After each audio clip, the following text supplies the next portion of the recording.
Your film about Litvinenko case was shown in Cannes, but a little bit later it was banned from Moscow Film Festival. How and why do you think that kind of decision was made? Well, I'm not sure they banned it from Moscow Film Festival. They just didn't take it. And first, the decision, what we heard, that there are not so many films, documentary films. There are no documentary films at Moscow Film Festival. Therefore, we as a documentary can't go there. But in fact, there are documentary films. And so I suppose it's the contents and not the fact that it's documentary which was decisive. And what kind of reactions have you and your production got inside Russia? Well, people talk about this film a lot, and because Cannes is an important occasion, and I suppose Russians like the glamour of Cannes. They associate it with big American productions, Hollywood glamour. So the mainstream media could not ignore it. And but I think more serious people would like to see it because of the contents, not because of the glamour. And I know that people are interested, people are asking, you know, we're bombarded with emails, where to see it, how to find it, and I hope one day it will be shown in some way. And what about the authorities? Have you got any problems for making such controversial films about very harsh and dark subjects? Well, not directly. I didn't have any direct threats or problems. There was a lot of criticism, and sometimes I think more than criticism in the papers.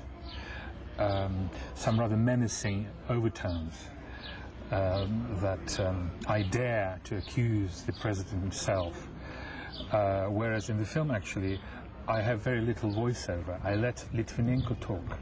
I don't express my own opinion. I want people to decide whether Litvinenko was right or wrong. I want to show him as a human being, to ask whether he is credible, and people should decide for themselves. So I think a lot of criticism was tendentious, not fair, even though some papers, and there were a couple of television programs which showed the film neutral. So I wouldn't say that control is total, and that we only had very negative coverage, but mostly, yes, negative.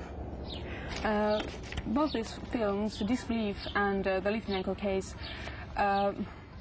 they had a lot of information about, for instance, the bombings of Moscow, about the death of Litvinenko. How do you find these sources and get all the information that is probably quite hard to find? Well, interestingly, for my film Disbelief, a lot of information came from Litvinenko himself. That's how I met Litvinenko. I was making a film about the bombings in Moscow '99, and he was a very outspoken critic of the regime, and even blamed Russian security services of maybe being behind the bombings. So I found him and wanted to know all about it.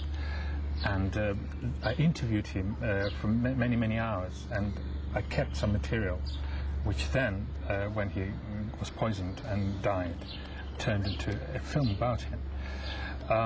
So the information came from him, from his colleague and friend Tripashkin, and from some other sources. But you know, it's very important to say that even though there's a lot of information in the films, there's no conclusive evidence. I have no proof, for example, that FSB was behind the bombings. Litvinenko thought so, but there's no material proof. However, the fact that the authorities did not do enough to investigate, and maybe not doing enough to help the British authorities to investigate the Litvinenko murder, that in itself is not good, and in itself is suspicious. Today you are going to discuss, for instance, questions of freedom of speech. How do you think, what kind of situation is in Russia about freedom of speech, considering that nowadays we are living in an era of internet and all the information seems to be quite easily reached? Well, you must remember that only about 10%, or maybe a little bit more, have regular internet access in Russia. So unlike in the West, this is not very influential yet. The main media is television.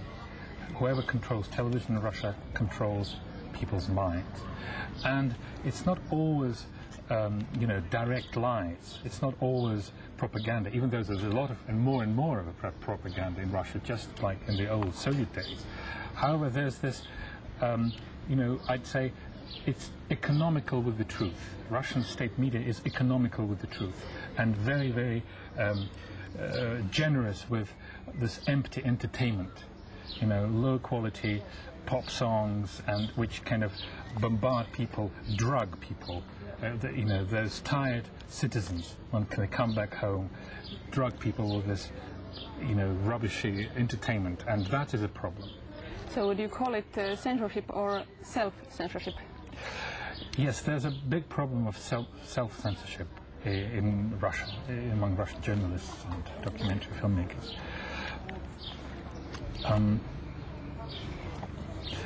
Ironically, there's more self-censorship, I would say, now than in the last years of communism, certainly under Gorbachev. People, it's actually reminding a little bit of Stalin, except we don't have terror. It's cult of personality minus terror. And there's a culture of this very kind of obedient, obsequious attitude towards the authorities. And this lack of inner freedom is amazing. It's even greater than in the late years of communism. Your last documentary films got a lot of publicity, and now probably they have closed some doors and opened some other doors. What kind of plans do you have now? Do you have some projects going on? Well, I'm going to continue make films I find important on important issues. Some people call me Russian Michael Moore. Well, whether it's a bit of a joke. I think I'm very different, but I think we live in a very small world now, and I think what's important for Russia is also important for the West. And I see my mission in trying to make problems of my country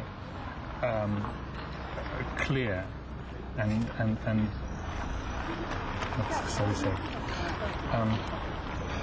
Well, I'm going to continue to make films on the topics I find important, and I see my mission, if you wish, sounds a bit pompous, but in trying to present the problems of my country as important for the whole world, because we live in a very small world, and I don't think you can have a democracy in today's Europe in some places and don't have democracy in others.